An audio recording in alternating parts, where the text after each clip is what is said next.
ভাই আমরা এখন কই আছি? আমরা সালালা আছি। সালালা।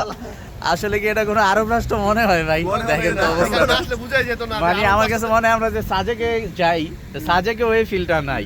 একটা আমরা যখন কালকে মাস্কুটে ছিলাম, হ্যাঁ, তখন কিরকম গরম ছিল, মনে হইতাছে যে আমাদেরকে কেউ ভাবসা একটা তাপ দিয়ে যাইতাছে। মানে এরকম একটা গরমের থেকে আমরা যে এইখানে একই দেশে একই এই পরিবেশ, এটা মানে বিশ্বাস হইতাছে। মানে অস্থির একটা ব্যাপার, অস্থির।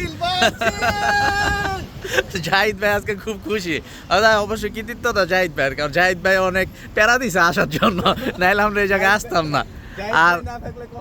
আর ভাই আমগরে অনেক কষ্ট করে ঘুরাইতেছে, ভাইরে ধন্যবাদ। ঠিক আছে, তো কেউ যদি ওমান আসেন, সালালা আসবেন ইনশাল্লাহ, খুব ভালো লাগবে, নয়তো মিস হয়ে যাবে। জিনিসটা একটু আপনাদেরকে দেখাই, এই পাশটা দিয়ে দেখাই। এই জায়গাটা আরও দারুণ লাগতেছে আমার কাছে, মানে ওইখান থেকে কিচ্ছুই দেখা যাচ্ছে না মেঘে। না, বৃষ্টিটা এরকম হচ্ছে যে বৃষ্টিটাতে শরীর ভিজতেছে না, সাথে সাথে আবার শুকিয়ে যেতেছে। তবে এই জায়গাগুলো কিন্তু অনেক স্লিপ করে, খুব সাবধানে যেতে হবে।